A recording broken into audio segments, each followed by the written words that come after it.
So let's move on to our guest speaker. We're really excited to have the opportunity today to be able to hear from Anthony Rogers, who works for the state of Michigan. He's the Director of Enterprise Solution Design Services in the Enterprise Service Connection Group. He's had 25 years in IT, 20 years in public service. Thanks for your service, Anthony. And 15 years in InfoSec, right? So working on network security monitoring, security architecture, CIS controls. So Anthony is certainly a fountain of knowledge. And so the opportunity to be able to get to hear from him today is certainly a treat. So Anthony, thanks for being with us today.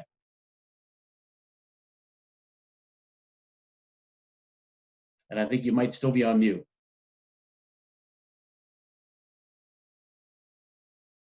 There we go. So I was just getting the slide deck up. Thank you for the introduction, Jeff. And I'm very pleased to be able to participate in virtually in an event that I was actually planning to attend in person in Chicago at the beginning of the month. And unfortunately, events rather overtook us, and here we are in our basements or living rooms or dens, making the best of it. So I realize everybody's very busy. I really appreciate, I think there's over 60 people on the call now, so I really appreciate everybody taking some time out of their afternoon to hear about how we're in the process of implementing Tufin in our environment. As Jeff said, I work for the state of Michigan in the Office of the Chief Technology Officer in a division called Enterprise Solution Design Services. And we are basically an internal, well, I'll tell you a little bit about the state of Michigan DTMB first. So the mission of DTMB is basically to optimize enterprise-wide business, financial, and technical services. So basically, we are the IT department for the state. We have about 10 million residents, and we directly serve around 48,000 staff, which normally would be at around 568 locations in the state, are now at around 48,000 locations of the state. And so there's about 33,000 of us actually working from home. And I've been to a number of different, security and IT conferences around the state, and I think this will resonate with any of the government people that are on the call. Large companies often have relatively small numbers of lines of business, and when you're in government, though, you end up having hundreds of lines of business, including IT, procurement, real estate. We have about 6.7 million square feet of a facility space under management. We have our own power station. We have about 13,500 vehicles in our fleet, and we handle about 25 million pieces of mail every year. So that'll give you some idea of the sort of scale just within DTMB. And then, of course, you add on all the other agencies, and you have a very, very complex business environment which requires IT support and the sort of business-driven network connectivity that Ruvi talked about in his introduction. So I won't spend very long on this slide, thanks to Jeff Wilmot's lovely introduction. But what I will talk about a little bit is my team. We have a team of about a dozen, and very much on the digital services model. So we are very much the help our partners within a DTMB bring agile methodology, product thinking, user-centered design, DevSecOps, openness, and modular procurement in a kind of sort of IT modernization bundle to the state. So one of the things that we do as well is that we actually are responsible for solution design and the processing of firewall rules, or what we now call connectivity requests, because not everything is a firewall anymore. And we have to do that being in a government environment within the confines of the NIST risk management framework. And there's a number of different security controls within SPA 853 that requires to have some sort of process and governance and control around the implementation of an information flow policy within our network. And so some of these are listed here. And if you look at the words that are highlighted here, you'll see that it's not just a technical process. It's not just about creating the firewall rule and calling it good. There's words like enforcing approved authorization, enforcing human reviews, authorization, documentation, compliance checks, and compliance with documentation that all create this kind of framework of governance and checking and management and policy over what at the very technical level is just a layer 3, IP firewall rule, but really in a highly regulated environment, and I know government is not the only one, there's a certain amount of control and management and compliance around that.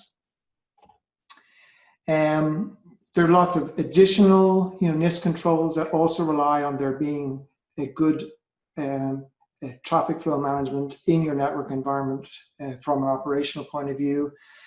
And then, of course, we're subject to a lot of federal regulatory requirements as well, such as CGIS, Pub 1075, CMS for Medicaid, and then also the various HIPAA, FERPA, and of course we take credit cards, so we have to manage with a DSS as well. So all this creates a very complex sort of regulatory business environment in which we want to do our actual technical work.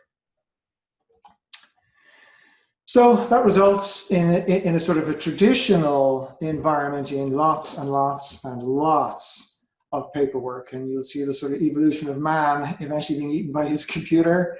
And traditionally, compliance was king, and it was very much a case of automation is a little scary. We really need to have some proper paper forms and make sure that we're actually watching every single request go through.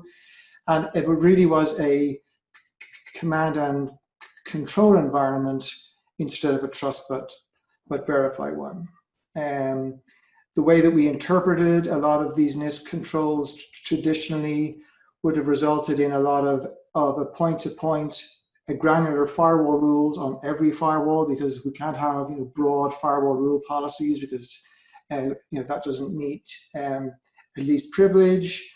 The problem with that, of course, is that one single firewall rule request actually pokes a hole all the way through your layered firewall stack, which means that it requires, in a manual process, requires human intervention to spot and intercept mistakes, because there are no sort of guardrails to prevent somebody from, if they don't spot that a firewall rule is against policy and they implement it, then there is a policy breach, and it goes all the way through the layered firewall stack.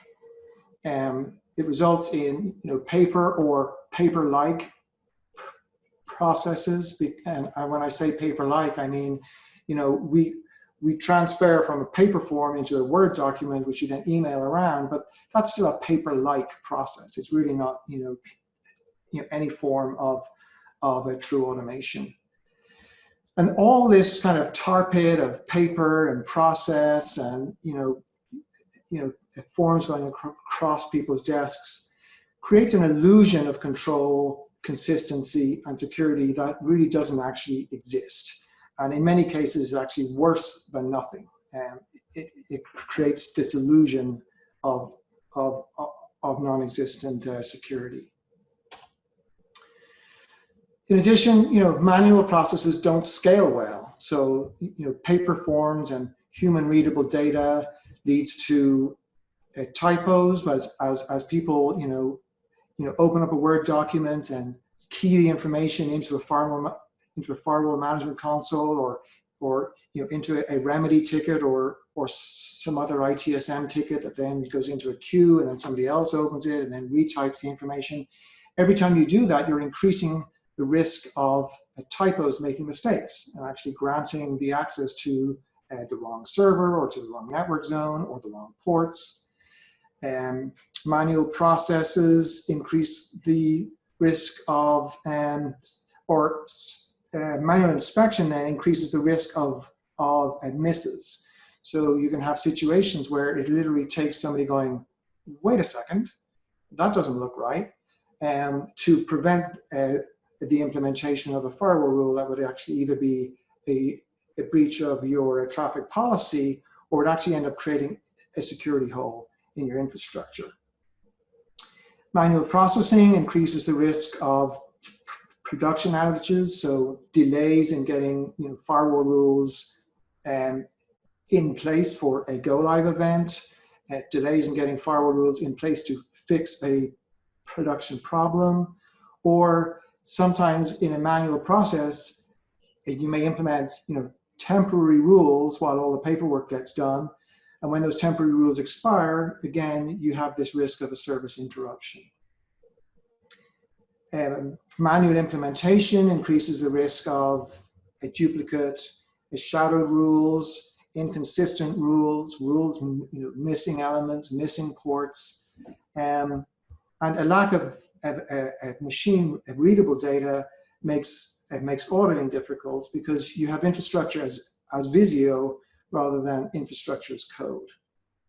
And what I always used to say when we were making the case for implementing more automation, more machine readable firewall policy, is if our firewalls burned down now and we lost our entire firewall rule set, where would we go to actually recreate the decades of history that led to their current state? And stacks of Word documents in people's inboxes, and trying to get things out of our ITSM system and so on. So if you look at the graph on the right, I mean, that is basically our sort of typical firewall rule request volume, through this kind of manual process. But something happened in January, and you'll see that purple line begins to take a very much downward trend all of a sudden.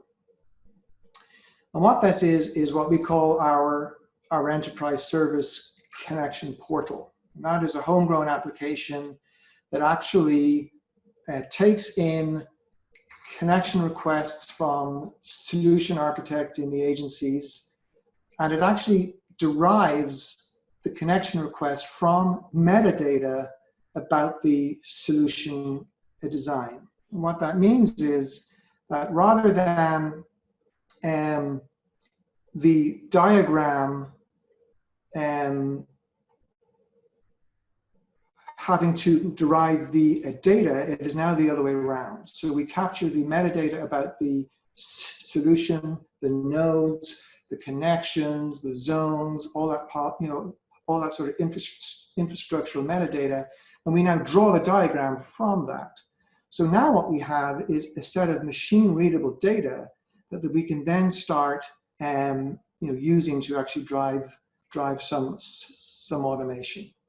So we now have a back-end integration with our Remedy CRM, and some automated validation checks around approval workflow for the connectivity request, and making sure that the assets that are being joined by that request are in our CMDB. Of course, from this diagram, you can see something else that happened in March, which was the direct result of COVID. We had our two highest months of firewall rule request processing, but thanks to the implementation of the portal, we actually had our lowest in terms of our average days to implement. But it's still not quite good enough. So there's still a lot of manual processes. And we've also defined what's called our data communications standard, which replaces many of the ad hoc connection requests with predefined schedules that describe a commonly used services like Active Directory, our identity management system, our vulnerability scanning suite, and common services like NTP, DNS, and so on. We've basically divided that up into 4 schedules. So there are enterprise services that are available to all our endpoints without prior approval. There are enterprise services that must be consumed by an endpoint in its default deployment, things like Active Directory, config management, endpoint protection, and so on.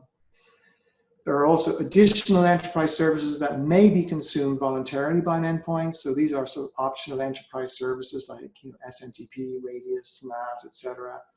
And then there's an overall, what we're calling Schedule D, which is a set of approved communication types between endpoints of a particular type. So for example, a web server in a certain network zone can speak to an app server over HTTPS. That app server can then speak to a data server in another network area, over JDBC. And these are the sort of gatekeeper rules or sort of guardrail rules that I was talking about earlier.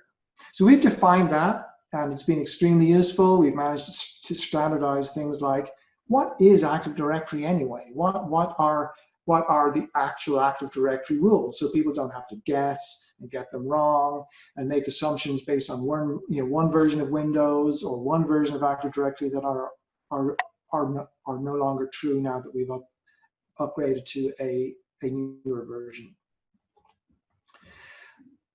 It does fix a lot of firewall rule management issues. It does allow us to create a kind of a standardized set of service rules. It reduces our total rule set size. It gets rid of some of the inconsistent rules. It reduces the number of incorrectly operating rules. It eliminates guesswork, like I talked earlier. And it can simplify some of our infrastructure changes. For example, if we add a new AD, a domain controller, we simply add it to the appropriate network resource group, and then everybody gets it, rather than having to find all the 3,500 AD rules of different flavors all the way through the rule set and fix them. As I said, it does place known rules at the top of the rule set, which potentially increases hardware acceleration and the performance of the firewall rule. So, this is all great. Where does Tufin fit in here? And this is what people have come to hear about. And this is really where Tufin enters the stage, because all this thing that I've been talking about with the portal and the data communications standard, these are all great process steps forward, but they still exist in document form. It's still a manual process. It helps us a lot, but we're still opening firewall rule requests and manually typing them in to our firewall management consoles. Addition of new technologies adds tremendous complexity. When this whole process was designed, probably a decade ago, we were talking layer 3. So we had a DMZ, we had a middleware tier, we had a database backend, and it was just layer 3 connectivity between them with point-to-point IP address rules. Now we have content delivery networks, we have cloud, we have virtual networks, we have containers, we have ACI, we have zero trust. All these things in a siloed organization in particular involve implementation by different teams. Oh no, this firewall rule needs to go to the IPS team because it uses host-based filtering rather than an IP address. This one has to go over to our cloud team because it's in Azure. And these what used to be fairly simple, a single sort of path. Requests now have to bifurcate and go into 3 different organizations or 3 different teams, and there's coordination issues and all that kind of thing. And so here are these firewall rules these firewall rules have to be correctly parsed and applied across many, and then in air quotes, firewalls, because in many cases, we're not actually talking about firewalls anymore. If you go into a virtualization network, you're now talking about a nano firewall on a virtual switch. You're implementing in your web proxy. You're implementing in your IPS in addition to your traditional layer 3 firewall. So the entire process then, really goes through then into, optimum, once you're actually done with this, multi-party implementation, you now have to optimize the rules by hand, and you also have to validate, audit, and report. So we are actually looking at implementing over a period of time, eventually, funding allowed and all that, and implementing 3 different modules of the Tufin suite to actually answer all these problems. So Tufin SecureTrack allows us to transfer the management of this, what has now become quite a complex Word document and a whole set of tables and everything else. We can transfer that data communications standard into a SecureTrack policy. And that means that we no longer have a Word document to say, what is our policy, but we actually have those guardrails implemented in our infrastructure that prevent us from making mistakes. They tell us where firewall rules are going to violate our desired policy, and it allows us to find and fix rules that do. It potentially allows us to implement true micro, macro, and nano rule layers and create those kind of guardrails that individual rule requests by the business can't break. Because right now, one request from the business goes all the way through from end to end and actually opens up that firewall rule unless a manual process prevents it. The policy within SecureTrack allows us to actually make sure that we can identify and prevent that from happening. We can validate rule implementation, so we can actually take in a request.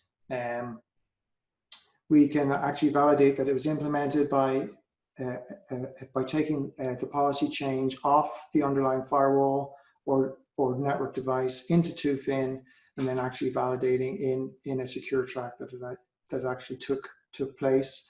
And then we can detect and remediate changes that were not initiated by the process. So, one of the things that we're supposed to keep tabs on are things like administrators making non-process driven changes, and maybe as the result of a break fix, maybe as the result of an emergency, but we have to be able to detect and then basically fix those and bring them back into compliance. So the next thing, and what we're actually working on right now, is Tufin as a secure change. And the next version of our own homegrown portal will actually integrate with the secure change API, which means we can now automate and orchestrate implementing the right rule on the right firewall on the right platform. So all this thing about having to send remedy tickets off to this team and that team and the other team, that can all be actually executed within Tufin. It makes good decisions about which rule to implement where, and it can actually drive the various different technologies that I was talking about. And that gets rid of the typo problem that I was talking about.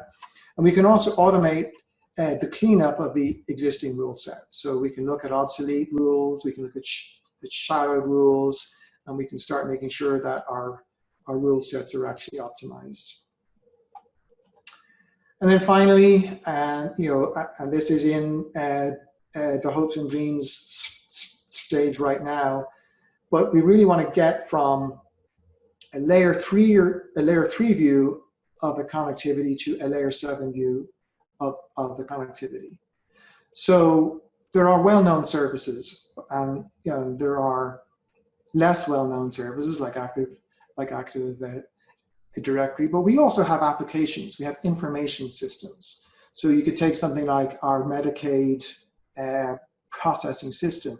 It has an entire rule set if you actually sum up all the connectivity that that application needs, both internally within the different nodes in it and externally to other enterprise services, that application can be described as a set of connections between nodes. And that's really where we want to begin maturing into a secure app. We can start describing our business applications much like we currently describe, well-known internet services or network services in our data communication standard today. And that means as we modernize, as we update applications, as we migrate from our legacy hosting environment into new hosting in environments, kind of what I described with adding like an AD controller. If we need to scale up or scale out an existing application, we now have a complete picture of what that application looks like. We can start describing our business applications as if they were well-known services, and we can scale out and add nodes to the various different pieces of it relatively easy by understanding what the total connectivity of that business application is. So that's kind of the story, and we're probably about a third of the way down the slide in terms of our actual progress, but we're looking forward to working across our organization and with Tufin to actually get this thing working. So I would hope that by the end of this fiscal year we should be about 2/3 of the way down the slide as we gradually link our portal, which provides a lot of our own business rules, to the process, into the Secure Change API, and begin automating this kind of thing. So I don't know if there's a way to get questions to me, but certainly all my contact information is on the first slide, and I'm sure if you reach out afterwards, you'll be able to be put in touch with me. And thank you for your attention. I hope it was interesting. Tufin